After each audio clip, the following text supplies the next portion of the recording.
This week's Torah portion is called Parashat Shemini. Shemini meaning 8. On the 8th day, the tabernacle was to be inaugurated.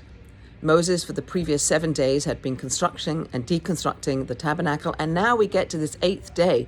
It's a day beyond the normal 7 days of the week. It's a supernatural, holy, transcendent day that the tabernacle is going to be inaugurated. And Moses is handing over to Aaron and his descendants the role of being the high priest, the ones to bring the offerings in this tabernacle. And this space was to be the place where God's presence would reside in the midst of the Jewish people as they traveled through the desert.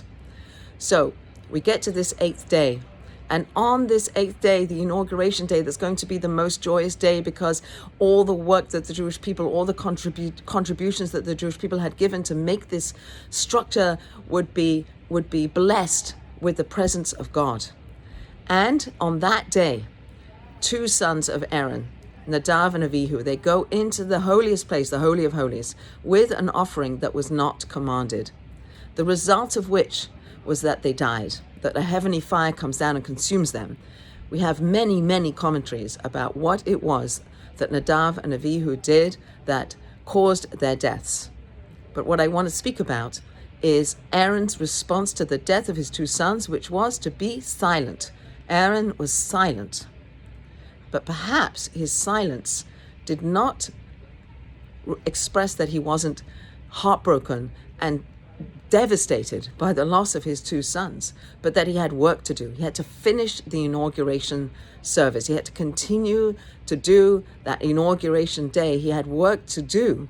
So on some level, he compartmentalized his grief. He put his expression of his grief off for later so that he could function in the role that he had, which was to construct and to be the high priest and to be inaugurated on this inauguration day. So what we learn from Aaron is not that the highest level is to be silent in the face of losses and griefs, but that sometimes, and with some amount of divine given strength, there's a capacity that we can have to push off our grief for an expression at a different time.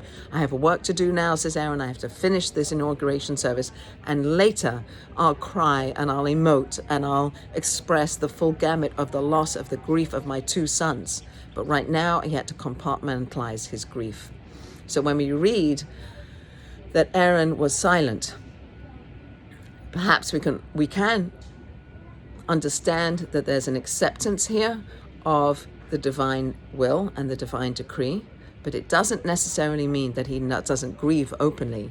But at that moment he didn't. Maybe later he does, or with the right people in the right time he does. So we can learn from this that sometimes, and with an inner strength that God gives us, we may need to compartmentalize how we express the emotions that we have within us.